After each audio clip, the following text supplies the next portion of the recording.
Hai semuanya, balik lagi di channel Insomnia bersama Kang Bacot Donik aka Dapper Ganteng Idaman is in the house yo. Dan kali ini kita akan merangkum alur cerita dari film berjudul The Maze Runner tahun 2014.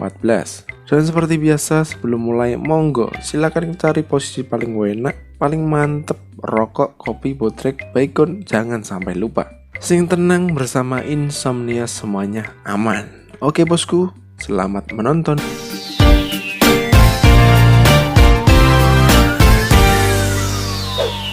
Film dibuka dengan seorang pria yang tiba-tiba terbangun dan sudah berada di lift pengangkut barang. Sesampainya di lantai atas, dia langsung dihampiri oleh sekelompok orang. Dia pun ditarik keluar dan dikerubungi para orang-orang ini. Karena tidak tahu apa yang sebenarnya terjadi, dia pun berlari untuk mencoba kabur dari sana. Baru berapa meter berlari, dia pun terjatuh karena kesandung kerikil. Dia pun ditertawakan oleh orang-orang ini, dan betapa kagetnya dia melihat sekeliling tempat itu dikelilingi oleh tembok-tembok besar yang berdiri tegak. Kemudian pria ini ditangkap dan dikurung di gubuk mereka. Tak lama, dia pun dihampiri oleh ketua dari kelompok itu. Pria ini bernama Albi. Albi pun menanyakan asal dan nama dari pria ini. Namun, dirinya sama sekali tidak dapat mengingat apa-apa tentang dirinya. Makanya kita sebut saja orang ini anak baru. Albi pun mencoba menenangkan anak baru ini dan mengajaknya untuk room tour di tempat itu. Kemudian Albi pun mengenalkan wakil ketua di sana, bernama Nut. Orang yang bertugas menggantikan Albi kalau Albi sedang pergi. Albi pun menjelaskan 3 peraturan untuk orang-orang yang hidup di sana. Pertama, lakukan tugas mereka masing-masing. Kedua, tidak boleh berkelahi di tempat itu. Dan yang terakhir, semua orang tidak diperbolehkan masuk melewati tembok itu. Anak baru ini lalu diajak pergi bersama seorang bocil bernama Chuck untuk membuat tempat tidur untuk dirinya. Tapi saat Chuck bercerita tentang awal dirinya masuk ke sini, anak baru ini malah pergi untuk melihat pintu tembok itu. Chuck pun memperingatkan anak baru ini untuk tidak pergi melewati tembok ini. Dan saat sedang melihat sekeliling, tiba-tiba ada yang keluar dari tembok itu. Chuck pun menjelaskan kalau mereka semua dilarang masuk ke sana, kecuali The Runner, seorang pelari yang sudah hafal jalan keluar masuk pintu labirin. Anak baru yang kepo ini mencoba untuk melihat sedekat mungkin ke pintu labirin itu. Namun tiba-tiba dia pun langsung didorong oleh orang yang menjaga tempat itu. Orang ini bernama Gelly. Orang paling kuat di sini dan mukanya bikin orang kesel, cok. Keributan pun terjadi. Anak baru yang masih panik mencoba mencari tahu tentang apa yang ada di luar sana. Mereka pun mencoba menenangkan anak ini. Namun tiba-tiba terdengar bunyi menyeramkan dari labirin tersebut. Dan tiba-tiba pintu dari labirin itu langsung menutup. Malam pun tiba. Mereka mencoba untuk menghibur diri. Dan Nut menjelaskan kepada anak baru tentang bahayanya di dalam labirin itu, dan yang boleh masuk ke sana adalah The Runner. Nut mengenalkan salah satu pelari andalan mereka bernama Mino. Setiap pagi saat pintu labirin terbuka, Mino masuk ke dalam labirin untuk mencoba mencari jalan keluar, dan selama 3 tahun mereka belum menemukan apa-apa di sana. Karena labirin itu setiap malam bisa berubah bentuk, dan jika para pelari tidak kembali saat sore hari, mereka dijamin tidak akan bisa selamat menginap 1 malam di dalam labirin itu. Karena ada sesosok monster di dalam sana. Mereka menyebut monster ini dengan nama Griever. Kemudian Nut mengenalkan semua orang dan tugasnya berada di sana. Anak baru ini pun bertanya bagaimana cara menjadi The Runner. Siapa juga yang cita-citanya mau jadi pelari dan dikejar monster? Silakan komen di bawah. Saat Nut menjelaskan anak baru ini, dia tak sengaja melewati area gulatnya Gelly. Dia pun kemudian ditantang untuk berduel dengannya. Ya sudah jelaslah anak baru ini bukan tandingan si badak Gelly. Karena diremehkan terus-terusan, anak baru ini mengeluarkan jurus tipuan menghindar. Badak Gelly pun terjatuh.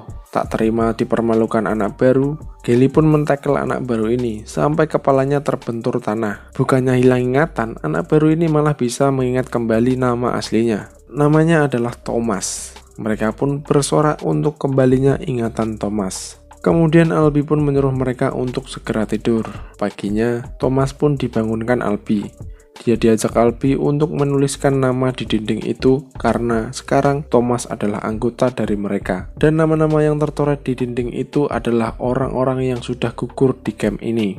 Kemudian Thomas pun diajari untuk bertani di sana. Dia pun disuruh Nut untuk mengambil pupuk di tengah hutan. Saat sedang mencari pupuk, tiba-tiba di belakangnya sudah ada Ben, salah satu pelari yang keluar dari labirin kemarin bersama Mino. Terlihat di sini Ben sepertinya sedang tidak baik-baik saja. Dia pun tiba-tiba menikam Tom dan mengatakan ini semua salahnya. Thomas pun panik dan berlari minta tolong. Nut pun langsung datang dan menolong Thomas. Ternyata Ben ini sudah terinfeksi oleh sebuah virus yang sepertinya berasal dari sengatan makhluk dalam labirin tersebut. Mereka pun terpaksa untuk memasukkan Ben ke dalam labirin, karena jika mereka hidup bersama Ben, nantinya dia akan menjadi ancaman bagi anggota yang lain di sana. Di malam hari, Thomas pun bermimpi buruk, dan sepertinya berasal dari dalam ingatannya. Mimpi itu terus mengatakan kalau wicked is good. Dia pun terbangun dari tidurnya dan melihat para pelari yang akan pergi ke dalam labirin. Albi pun menggantikan posisi Ben sebagai the runner untuk menemani Mino di perjalanan. Siangnya mereka pun menjalankan tugasnya masing-masing. Thomas bertanya kepada Nut, kenapa Albi menjadi pelari? Nut pun menjelaskan bahwa keadaannya sekarang jauh berbeda. Dan Albi itu tahu apa yang dia lakukan, karena Albi adalah orang yang paling pertama datang di tempat ini. Sorenya mereka semua pun sudah menunggu kepulangan dari para The Runner.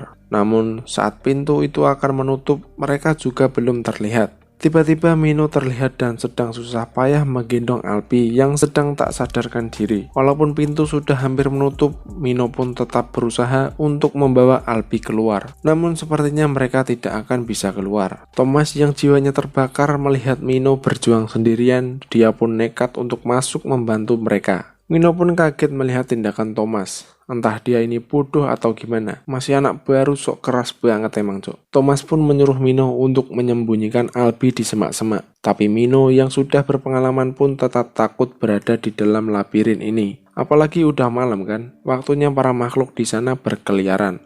Dan saat sedang menggantung Albi, tiba-tiba dari ujung tembok sudah terdengar kalau monster itu datang. Mino yang sudah ketakutan pun terpaksa meninggalkan Thomas di sana. Namun Thomas tetap bertahan dan bersembunyi di bawah semak-semak itu. Thomas pun berhasil mengikat Albi. Namun baru berapa langkah, tiba-tiba di atasnya sudah ada Griever yang siap membuat Thomas menjadi perkedel tempe.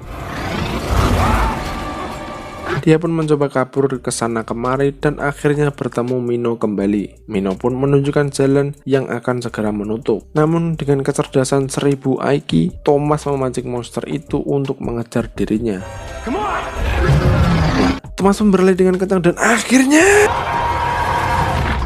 paginya mereka semua pun mengecek kembali ke pintu itu. Namun sepertinya Thomas dan yang lain tidak mungkin selamat. Tetapi keajaiban pun terjadi. Mereka bertiga akhirnya berhasil kembali dari labirin ini. Dan Mino pun memberitahu semua orang kalau Thomas berhasil membunuh salah satu Griever di labirin itu. Semua orang pun kaget mendengar hal itu. Kemudian Gally pun membuat rapat di sana. Dia menjelaskan kalau keadaan sekarang semakin memburuk dan Thomas si anak baru ini berani-beraninya melanggar aturan yang sudah berjalan selama 3 tahun. Bahkan sekarang dia membunuh salah satu Griever di dalam labirin itu. Gally pun memutuskan untuk memberikan hukuman kepada Tom. Namun orang-orang yang lain tidak setuju dengan keputusan Gally karena Thomas juga berhasil menyelamatkan Albi. Mino juga berpendapat kalau Thomas layak menjadi The Runner. Gally yang iri bilang bos tetap tidak bisa menerima keberanian Thomas. Dan tiba-tiba ada suara alarm dari luar. Pertanda kalau ada orang lagi yang dikirim ke tempat itu. Mereka pun langsung mengecek kotaknya. Dan betapa terkejutnya mereka yang datang kali ini adalah seorang perempuan. Dan perempuan ini membawa pesan bertuliskan, "Dia yang terakhir dan selamanya. Dia yang terakhir. Dia yang terakhir dan selamanya." Tiba-tiba cewek ini ngelintur dan langsung berkata, "Thomas!" Semua orang pun langsung melihat ke arah Thomas. Mereka pun membawa cewek ini ke puskesmas di sana. Thomas pun kemudian mengajak Mino dan yang lain untuk memeriksa Griever yang telah ia bunuh tadi malam untuk mencari petunjuk tentang labirin itu. Mereka pun langsung gas OTW ke TKP tadi malam.